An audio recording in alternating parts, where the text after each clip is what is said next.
Baka wala ka pang naiisip na mailuluto or iluluto na ulam para sa mga bossing ninyo. At etong ulam na aking lulutuin naman para sa aking mga bossing ay naway makatulong. Nag-prepare nga lang pala ako dyan ng 2 pirasong thigh ng manok. Wala na yan buto. May nabibili kasi sa market na wala ng buto. Imamarinate lang natin yan ng 5 oras at yung mga sauce na aking pinaglalagay dyan ay ilalagay ko na lang dyan sa my screen. Paki-screenshot na lang para meron kayong kopya. Kung wala naman kayong chicken thigh ay pwede rin namang chicken wings or isang buong manok ang gamitin ninyo. Itong recipe na ito ay napanood ko sa isang Thai chef na pinapanood ko. At dahil mahilig din naman kami sa maanghang na luto, siguradong uubra ito sa aking mga bossing.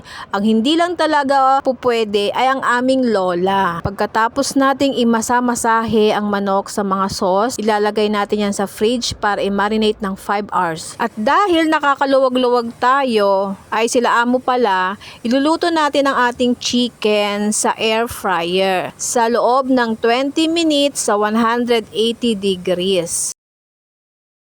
At habang nakasalang ang ating manok sa air fryer, gagawa naman tayo ng pinaka-sauce ng manok. Nandiyan na din sa screen yung ating mga sauce. Paki-screenshot uli para may kopya na naman kayo uli. Yung dami ng sauce, kayo na lang yung mag-adjust kung gaano din kadami yung manok na lulutuin ninyo. At dahil tapos na yung first 10 minutes ng pagluluto natin, kailangan natin baliktarin yung manok para naman yung kabilang bahagi ay siya namang maluto at maging barbecue style yung magiging itsura niyan kapag naluto.